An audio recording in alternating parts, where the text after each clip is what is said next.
Today we're going to remove the Acura CL steering wheel and send it off to have it reupholstered. When I purchased this car, the interior was quite mint. The only notable downside that I could ascertain from driving this car during the summer and taking a deep look at it and after a full detail was that the steering wheel has considerable leather worn on it, to the point where it's not a simple repair. The best solution here is to remove the wheel, have it sent out to a company, and have it reupholstered in the leather that matches this OEM color and texture. Since it's the Type S model, there is a little bit of a difference in the steering wheel leather. There's perforated leather here, and then on the lower and the top side you have solid leather. The color is the same throughout, so this is not an easy job, and likewise I've decided to send it out. So I'll go through the process here of taking it out, and then when we get the wheel back, I'll show you the reveal of the steering wheel. So here's the steering wheel. As you can see here, here's where the discoloration starts, and it goes all the way up and over to here. Now I've tried to clean this leather to see if it was just dirt that had accumulated over the years of driving. Unfortunately, this is wear, significant to the point where it either would have to be re-dyed, which I would admittedly say would be quite difficult because there's so much wear here that in parts of the wheel you can actually see where it's fraying. So instead of trying to save the original leather, I've decided to send it out to a company to have it reupholstered. Here's the before.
Okay, so now that we have the steering wheel out, I thought I would go over what tools were used to do so. This is a pocket screwdriver, basic flathead. This is just to get some of the paneling off. There's two panels on one on each side, plus there's the underneath panel to get the SRS connection. So you could probably do without that if you had to. Probably use a pick or something of that nature, but basically you're using that as a prying tool.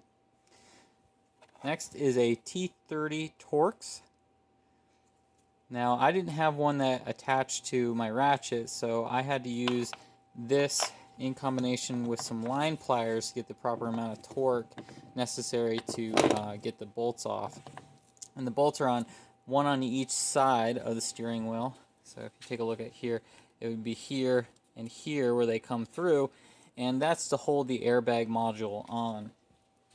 So that's pretty torqued on there, so you'll need a fair amount of leverage to get those T30s off.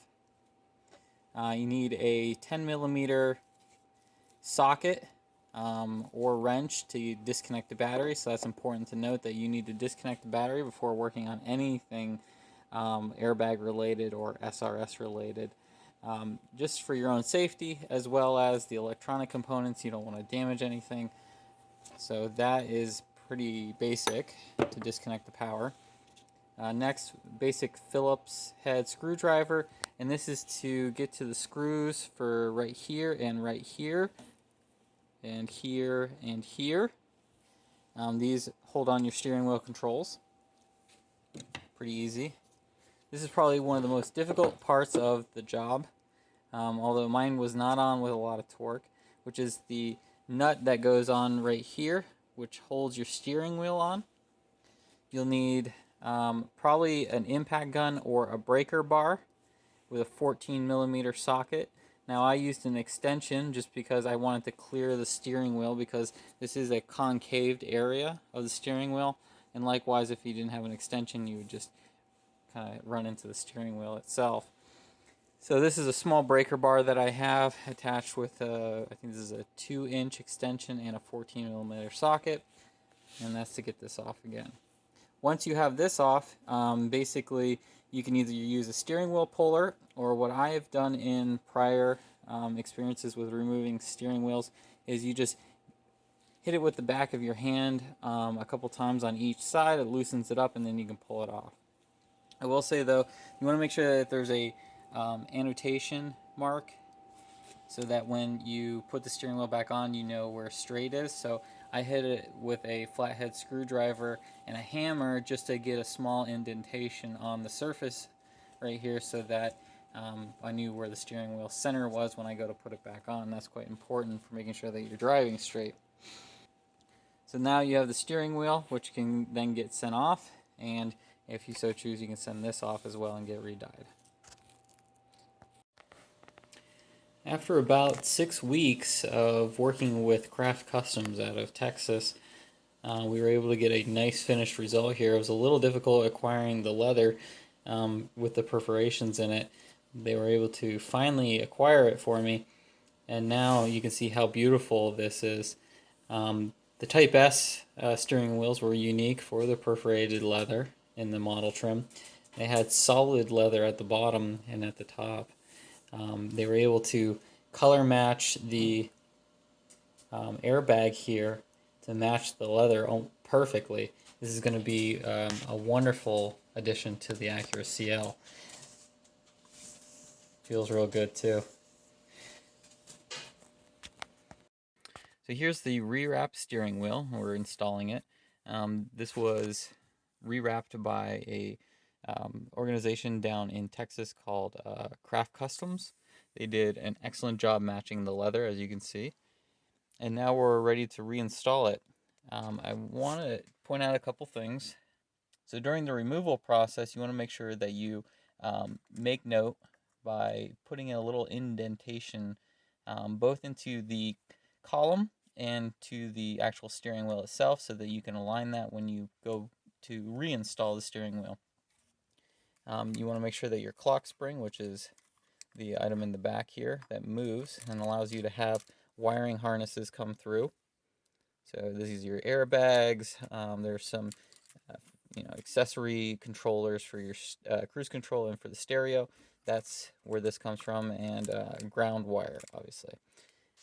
So now we're going to go ahead and torque this down. This is a 39 foot-pound torque setting, so it's not as much as you would imagine for a steering wheel, but it's enough that it locks the steering wheel in place.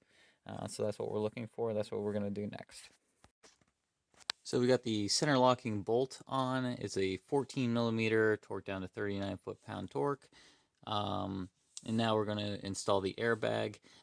Important thing to note is make sure that the car is completely dead, battery disconnected, before you go and install the airbag. And always protect the digits that you want to hold on to, because if the airbag goes off, the first thing people usually do is put their hand over the airbag, and those are the first digits. So if you're going to do this, make sure that your hands are clear, and also that your non-dominant hand is the one that installs it, just to be safe. But there shouldn't be any issue with the airbag exploding, since everything is effectively dead in the car, but just something to note. Okay, we're getting close to wrapping up the steering wheel. As you can see here, you have to connect some connections on the backside. There is a diagram. There's a little plastic piece that hangs on the bottom of the backside of the airbag that routes all your wires really nicely. You do have to torque down with torque bolts the airbag itself, and then it's basically routing and reconnecting. Installation is literally reverse as removal. You just have to make sure that you put everything in the right place so it all fits together nicely. Otherwise, this is coming together very nicely. You can see here that it looks really factory compared to what the original would look like. Okay, here's the finished product.